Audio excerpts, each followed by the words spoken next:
In America, we do not seek to impose our way of life on anyone, but rather to let it shine as an example for everyone to watch. That was a very small part of a major speech by our president to the United Nations, which was really forceful and direct.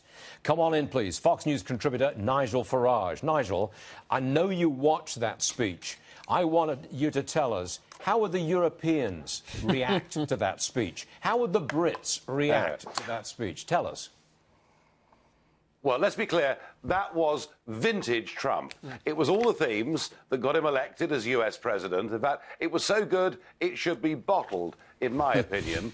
But then again, of course, I'm a supporter. Now, how would the people in the building behind me, and more particularly in Brussels in the European Union, have reacted to that speech? They will be absolutely horrified that Trump dared to speak.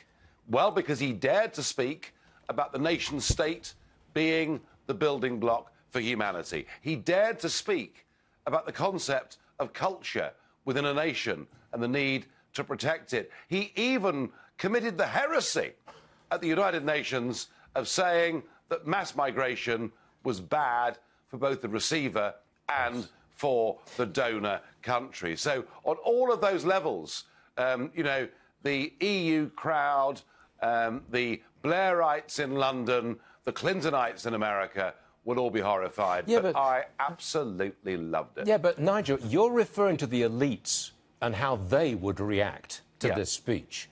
Look, Britain is still in a terror mindset.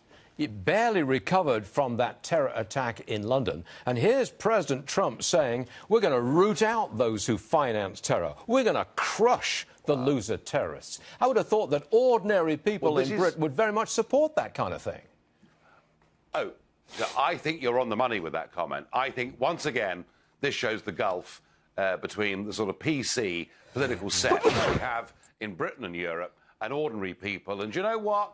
You know, as you say, we've had repeated terrorist attacks, one that happened here in London last week that mercifully wasn't as bad as it might have been. And I think ordinary people hearing a global leader standing up at the UN and saying, we will do all we can to confront terrorism and to threats to our culture and our way of life. I have a feeling that this president, who's had a very bad press here in the United Kingdom, I have a feeling his approval ratings in this country will have gone up significantly once they've heard this speech. Stay with us, please, Nigel. I just want to digress to Peter Kernan, who's also with us here. This theme of the elites, especially in Europe and also in the United States, won't like what our president just said because it was very, very direct. Ordinary people might really turn on to it. What say you? Well, I think what he did very effectively, the president, that is he explained how America First as a concept can be woven into the mission of the United Nations, which is to say, if there are 193 member nations, that instead of the G1 or G20, it's G me first. And that if you become the very best nation state you can be, with a few shared views and values that are worldwide, that's the best way for the nations of the world collectively to prosper. I think there are a lot of people who are going to be positively impressed by that.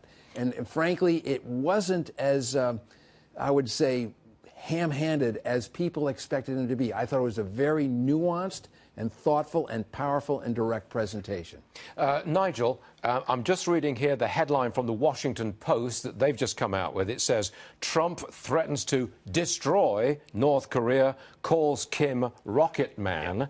And then you've got the New York Times, which leads with Trump in UN speech threatens to totally destroy North Korea. So that's what the elites over here are picking on. I'm pretty sure it's going to be exactly the same thing in Europe. It's going to be judged as inflammatory. I think that's what they're going to say over there. Yeah, I mean, Rocket Man, he's been criticised for saying Rocket Man, and people are kind of doing rehashes of the Elton John song Rocket Man already.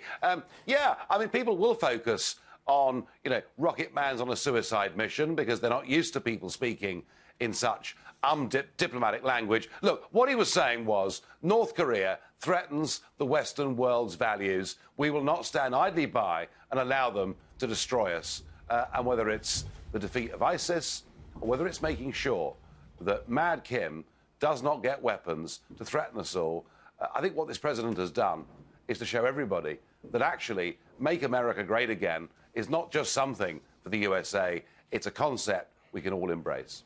Nigel Farage, always a pleasure. Thank you very much for joining us, sir. We do appreciate it. Thank you.